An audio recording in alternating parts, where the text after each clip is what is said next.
and that's why. Second, now more than ever, there are 10,000 people online and in real life telling you how to raise your kids. Feed them organic foods, tell them you love them 4 times a day, and hug them with both your arms every half hour so they feel your warmth. Now, I'm not a parent, so I'm not going to comment too much on raising kids, but I will say that I have witnessed firsthand the effects of parents who too readily validate their children and everything they do. I once had a friend who was awesome. He was truly a nice guy, very polite and pleasant to be around. Over time, I noticed that he had one characteristic that I didn't particularly enjoy, and that was the sense of entitlement. During an argument, he would assume that it was everyone's job to nurture his feelings and make them a priority. If his accomplishments were not celebrated to the extreme, he would feel disrespected. If he made plans and they didn't go exactly the way he wanted, he would become enraged. I didn't understand why he had this entitlement complex until I met his family. Within moments, it was clear that he had grown up surrounded by constant validation. Every sentence was praise for their godlike son who was the pride and joy of the entire human race. Every single accomplishment, no matter how big or small, garnered celebratory cake, gifts, and a roundtable discussion about how great my friend was. Within an hour, I was drowning in a pool of validation. And it wasn't a pleasant pool, with a swim-up bar and cute floaties, but rather quite concerning. I now understand why my friend acted the way he did. He'd been raised as the king of the family and thus believed he should be treated like a king in all other situations. Well, what a harsh reality he is going to face in life. A Baus knows that if they're going to feel validated, it should happen only when they accomplish goals or contribute to society. It's so easy to fall into the trap of feeling special for no reason, especially since validation feels so good. A few years ago, I was asked to host VidCon, a huge convention that features YouTube creators and thousands of fans. In other words, it's 3 days of wonderful chaos and screaming as fans try to sneak into hotel rooms, take selfies with their favorite creators, and get various parts of their bodies autographed. Now, as you know, I take performing very seriously. No matter how big or small an event is, I want to ensure I do the best possible job. And so I'm constantly asking about talking points, production, and mic views. Moments before I went on the VidCon stage, I approached the show producer to confirm everything that was going to happen during my segment. His response was, honestly, you're Superwoman, and they're going to cheer and go crazy for you regardless of what happens. You might think that wouldn't make me feel special, but in truth, I felt my entire soul crushed under the weight of his validation. I value the performing arts, and I work hard to create meaningful, funny content. I never want to get cheers on a stage simply for standing there like a bag of bones. I've gotten the same type of validation in the comment section of my videos. I've read comments that say, you are the funniest person in the world and the best human being ever, and everyone else sucks compared to you. Does that mean I should walk around thinking I'm the funniest person on the planet? God, no. That's stupid. Because Amy Schumer exists on the planet. Feeling validated from over-the-top positive comments is the same thing as getting discouraged by over-the-top negative comments. I try to stay immune to both, even though validation feels great.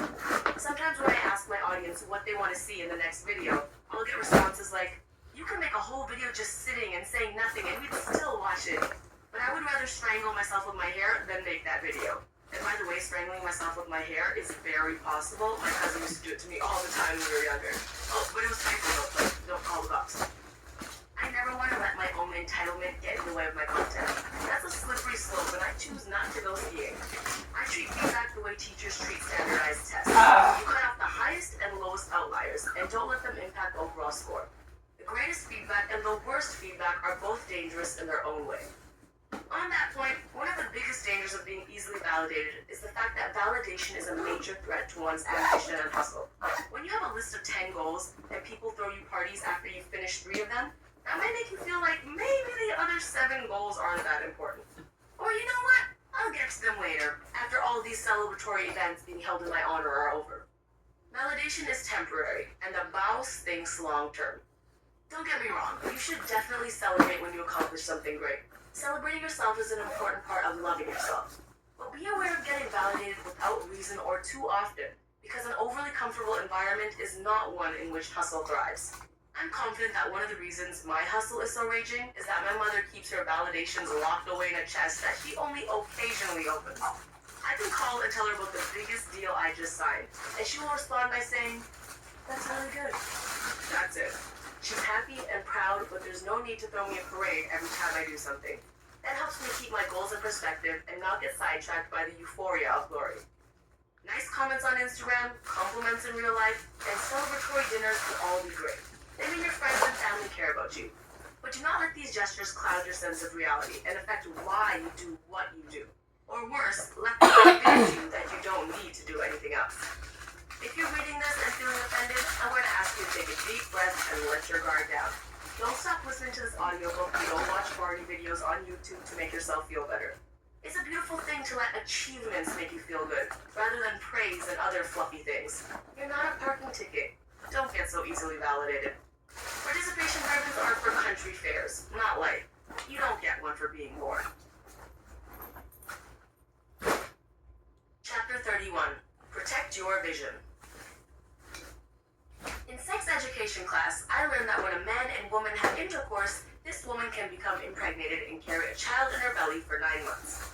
Me, on the other hand, I have many kids, but I didn't have intercourse to create them. I have just the kids with none of the action. That's why I drink vodka on Tuesdays.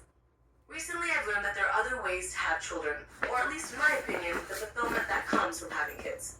I often tell my mom that she doesn't need to keep asking me about grandkids because I've given birth to so many brain babies. In fact, you're listening to one right now, this audiobook. Like I would with a newborn, I nurture my ideas, help them grow, and hope that one day they will become something great. When my ideas are young and can barely walk on their own, they keep me up at night. Similarly, when my ideas grow old, I realize I can't hold on to them anymore, and I need to let them go. Good parents have an innate desire to protect their children, and I have that same instinct when it comes to my grandbabies. Our children are exposed to so many negative influences. The kids at school might do drugs. The media encourages a superficial lifestyle. And then there's always that one annoying uncle at parties who tries to give your baby pop just to shut them up. Just the same, my brain baby is out there in the cruel world, susceptible to bad influences, and it's up to me to make sure I protect it. In 2014, I woke up one morning and felt nauseated. I ran to the washroom and puked my guts out, looked up in the mirror, and knew this was morning sickness. Also, I'm totally kidding, and that didn't happen, but I did wake up feeling a strange sensation. The night before had been wild. I'd been hosting a dance competition, and the event was sold out. So many of my supporters had come out to see me MC, which was really sweet, since really, I would be on stage for only a few seconds at a time. I remember standing on the side of the stage, listening to the crowd, and then suddenly feeling a jolt in my heart. In that moment, I really wished I could be on stage for the entire show, connect with the audience, and do things my way. For years, I had been hosting, doing 15-minute stand-up routines, or making short speeches, and I suddenly didn't want that anymore. I wanted my own show. Fast forward to the next morning, I woke up feeling inspired and knew that I had been impregnated with a brain baby. For the next year or so, I worked on my very first world tour, called A Trip to Unicorn Island.